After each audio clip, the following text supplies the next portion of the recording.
Hello students, আজকে তোমাদের জন্য ক্লাস 8 প্রশ্নবিচিত্র 2024 সেকেন্ড সাবজেক্টিভ ইভ্যালুয়েশনের ম্যাথমেটিক্সের মডেল কোশ্চেন পেপার 14 আলোচনা করছি। এটা রাজগ্রাম এসবি রাহা ইনস্টিটিউশনের প্রশ্ন। প্রথমে একের দাগ, নিচের প্রশ্নগুলি উত্তর দাও। একের কোশ্চেন, যদি এ এর 30% সমান বি এর 40% সমান সি এর 50% হয়, তাহলে A is to B is to C এর মান কত?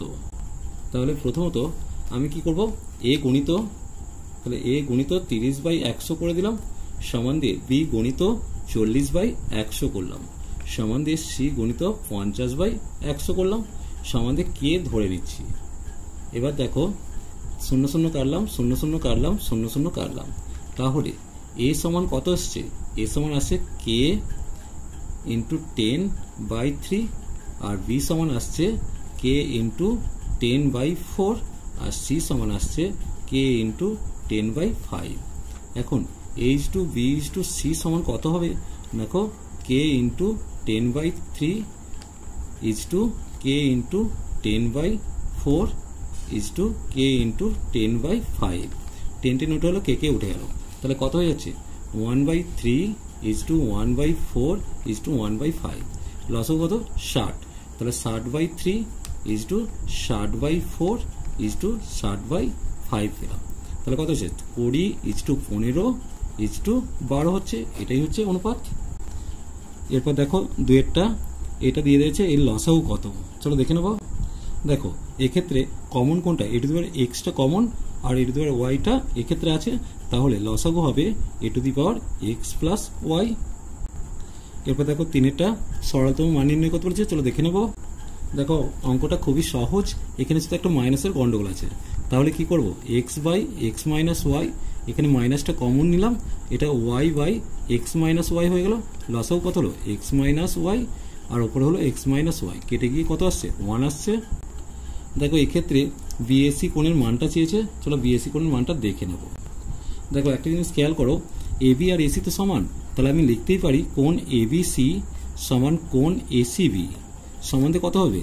180 ডিগ্রি মাইনাস 115 ডিগ্রি, কারণ এই টোটাল সমষ্টি হতো 180 ডিগ্রি, তার মধ্যে 115 বাদ দিলে এটা পড়ে থাকছে, সমান দিয়ে কত আসছে? 65 ডিগ্রি। তাহলে এটাও 65, এটাও 65। আমরা জানি এই কোণটা মানে কত? এই দুটো কোণের সমষ্টি, তাহলে 115 থেকে এই দুটো কোণের সমষ্টি হতো 115 থেকে 65 বাদ দিলে বিএসসিটা পড়তে হবে। তাহলে বিএসসি সমান কত আসবে? বিএসসি সমান আসবে 115 ডিগ্রি মাইনাস 65 ডিগ্রি, বিয়োগ করলে কত আসছে? 0 আর 5, অর্থাৎ 50 ডিগ্রি আসছে। এরপর দেখো এখানে দুয়ের দাগের অঙ্ক দিয়েছে, একটি গ্রামে 36 জন লোক প্রতিদিন 6 ঘন্টা কাজ করে 8 দিনে 120 মিটার রাস্তা তৈরি করতে পারেন। আরও 6 জন লোক কাজটির সঙ্গে যুক্ত হলো, দৈনিক কাজের পরিমাণ আরও 2 ঘন্টা বাড়ানো হলো। এখন 9 দিনে কত দৈর্ঘ্যের রাস্তা তৈরি করবে? ছকটাকে দেখে নাও। একদিকে লোক সংখ্যা, দৈনিক সময়, ব্র্যাকেটে ঘন্টা, দিন সংখ্যা, রাস্তা। তাহলে প্রথমে 36 জন 6 ঘন্টা করে কাজ করছে, 8 দিনে 120 মিটার রাস্তা করছে। এখন 6 জন বেড়ে যাওয়ায় 42 জন 2 ঘন্টা করে বাড়ছে, অর্থাৎ 8 ঘন্টা করে কাজ করছে, 9 দিনে কতটুকু রাস্তা তৈরি হবে? এখন দেখো, যদি আমি দৈনিক সময় এবং দিন সংখ্যা অপরিবর্তিত রাখি, তাহলে লোক সংখ্যা বাড়লে রাস্তা বাড়বে, অর্থাৎ সরল সম্পর্ক। তাহলে ভগ্নাংশ কত হবে? 42/36 হবে। আবার দেখো, লোক সংখ্যা এবং দিন সংখ্যা অপরিবর্তিত রাখলে দৈনিক সময় বাড়লে রাস্তা বাড়বে, অর্থাৎ এটাও সরল সম্পর্ক। তাহলে ভগ্নাংশ কত হবে? 8/6। এরপর দেখো, লোক সংখ্যা এবং দৈনিক সময় অপরিবর্তিত রাখলে দিন সংখ্যা বাড়লে রাস্তা বাড়বে, এটাও সরল সম্পর্ক, অর্থাৎ ভগ্নাংশ হবে 9/8। তাহলে নির্ণয় রাস্তা কত হবে? 120 গুণিত 42/36 গুণিত 8/6 গুণিত 9/8। দেখো এরপর দেখো, প্রথমে কাটাটি করেছি 6 7 42।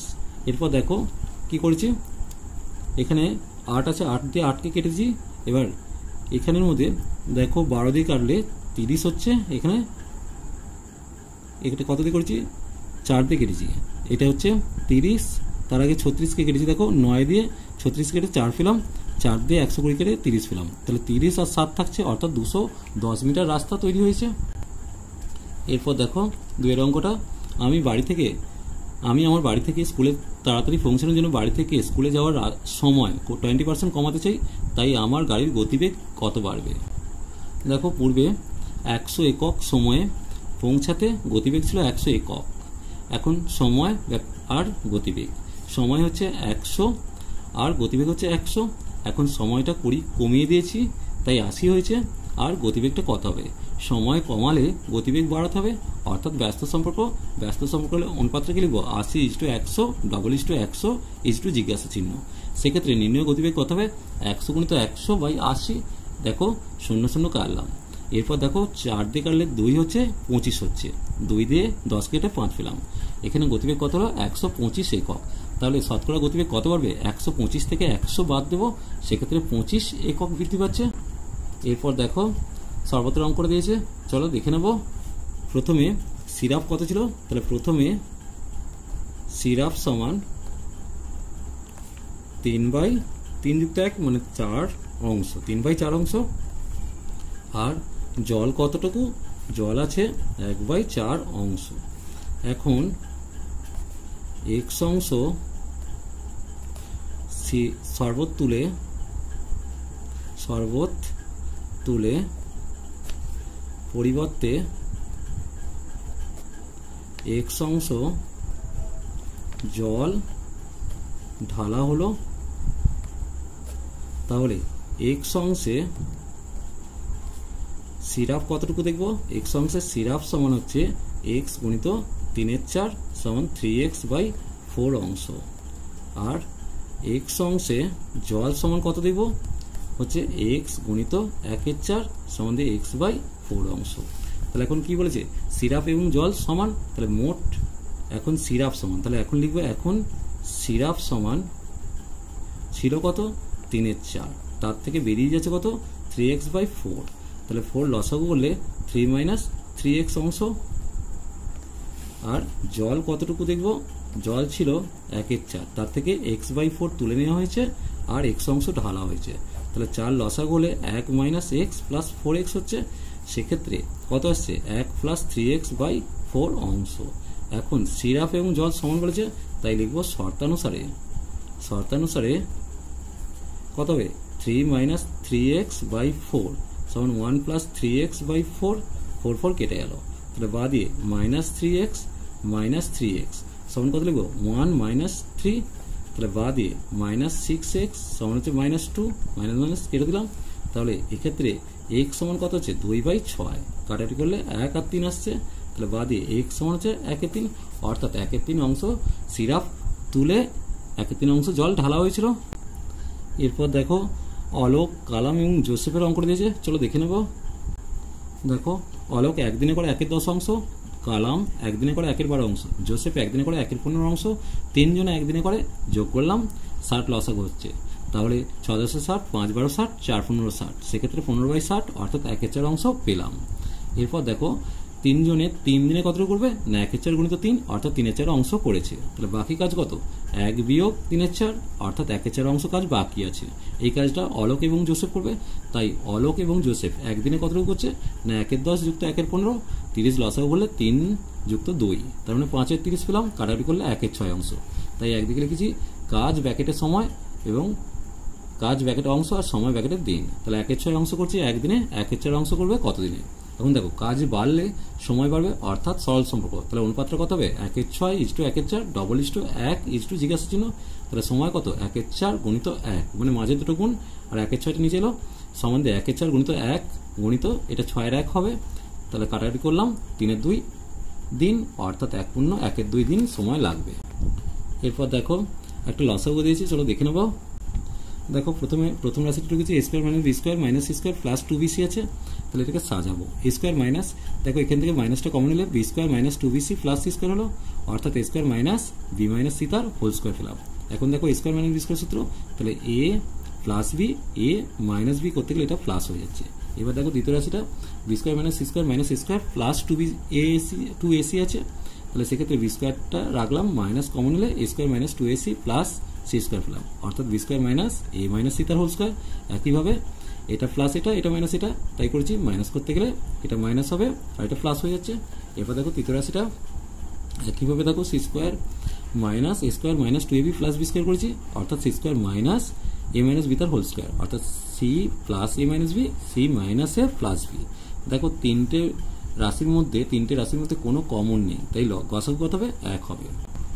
এরপর দেখো এটা লসাগু ছিল, চলো লসাগু করতে বলেছিল, লসাগুটা ঠিক করে করতে হবে, চলো দেখিনি। এই অঙ্কটা গসাগু নয় লসাগু করতে বলেছে, তাই আমি লিখে দিলাম। গসাগুটা তোমাদের লেখার দরকার নেই, লসাগুটা লিখবে। লসাগু দেখো প্রথমে লিখছি এ প্লাস বি মাইনাস সি, এটা লিখলাম। তারপর এটা লিখবো এ মাইনাস বি প্লাস সি। তারপর দেখো এ প্লাস বি মাইনাস সি লেখা হয়ে গেছে, এটা লেখা হয়নি, তাহলে এটা লিখবো বি মাইনাস এ প্লাস সি। এরপর দেখো এ মাইনাস বি প্লাস সি লিখে ফেলেছি, এটা হচ্ছে বি মাইনাস এ প্লাস সি লিখে হয়ে গেছে, তার মানে এটাই হচ্ছে লসাগু। এরপরের অঙ্কটা গসাগু নির্ণয় করতে বলেছি, চলো দেখে নেব। দেখো এখানে গসাগুর জন্য প্রথম রাশিটা করছি, তাহলে এটাকে সাজাচ্ছি এক্স স্কোয়ার তার হোল স্কোয়ার, আর এখানে ওয়াই স্কোয়ার তার হোল স্কোয়ার করলাম, মাঝখানে 2 into x square plus Y square. আর এখানে দেখো ছিল কটা, একটা, আমি নিয়েছি দুটো, একটা বাদ দেবো, তাই X square minus Y square বাদ দিয়েছি। এটা কিছু সূত্র A square minus A square plus 2ab plus B square, তাহলে এ প্লাস বি তার whole square minus x Y তার হোল স্কোয়ার। এখন দেখো A square minus B square সূত্র এ প্লাস বি আর এ মাইনাস বি। এরপর দেখো দ্বিতীয় রাশিটা এখান থেকে জাস্ট কমন নাও, এখানে ওয়াই কমন নিলে x cube plus y cube পেলাম, তাহলে এ কিউব প্লাস বি কিউবের সূত্র কি a plus b into a square minus a b plus B square, তাহলে y into x plus y into x square minus x y plus Y square পেলাম। তৃতীয় রাশি কত, দেখো এখানে এটা আছে, এখান থেকে এক্সটা কমন যাবে, যেহেতু কিউ এর বাইরে বেরোচ্ছে তাহলে এক্স কিউ হয়ে বেরোচ্ছে, তাহলে এক্স মাইনাস ওয়াই তার হোল কিউ। তাহলে গসাগু দেখো এখানে এই পদটা আছে, কোনোটাতেই নেই, এটা এখানে আছে কিন্তু অন্যটাতে নেই, তাহলে এখানে গসাগু কত হবে, 1 হবে। এরপর দেখো একটা সলভ করতে বলেছে, চলো দেখে নেবো। দেখো প্রথমে অঙ্কটা টুকেছি, এবার কম্বিনেশন করবো, এইটার সাথে এইটাই করবো, কারণ এদের যোগ বিয়োগ কত হচ্ছে -3 আর এদের যোগ বিয়োগ -3, তাহলে এই দুটো কম্বিনেশন পাশাপাশি লিখেছি। দেখো এটা গুণ করলে কত হচ্ছে, এক্স দিয়ে এটাকে গুণ করলে এক্স স্কোয়ার মাইনাস 4x, 1 দিয়ে গুণ করলে এক্স মাইনাস 4, একইভাবে এই দুটোর মধ্যে গুণ করছি, এক্স দিয়ে গুণ করলে এক্স স্কোয়ার মাইনাস 6x, 3 দিয়ে গুণ করলে 3x মাইনাস 18 প্লাস 24 পড়ে আছে, যোগ বিয়োগ করছি, তাহলে X square minus 3x minus 4 আর X square minus 3x minus 18 plus 24 রয়েছে। এখন দেখো X square minus 3x X square minus 3x, তাহলে এটাকে এ ধরে নিচ্ছি, তাহলে কি পেলাম A minus 4 into A minus 18 plus 24, গুণ করছি এবার A square minus 18 minus 4 plus 72 plus 24, তাহলে এ স্কোয়ার মাইনাস 22 প্লাস 96। এখন 96কে ভেঙে আমাকে করতে হবে কত, 22, 696, তাহলে 16 যুক্ত 6 করেছি, তাহলে দুটো উৎপাদক কত কত পেয়ে যাচ্ছি এ মাইনাস 16 আর এ মাইনাস 6। এখন থেকে এর মানটা ফিরিয়ে দিচ্ছি, X square minus 3x minus 16 আর X square minus 3x minus 6। চলো এটাই হচ্ছে উৎপাদক। চলো আজ এই পর্যন্তই, নেক্সট ভিডিও নিয়ে খুব তাড়াতাড়ি হাজির হবো। ভিডিওটি ভালো লাগলে লাইক শেয়ার কমেন্ট করো, পারলে চ্যানেলটিকে সাবস্ক্রাইব করে নিও। চলো টাটা বাই।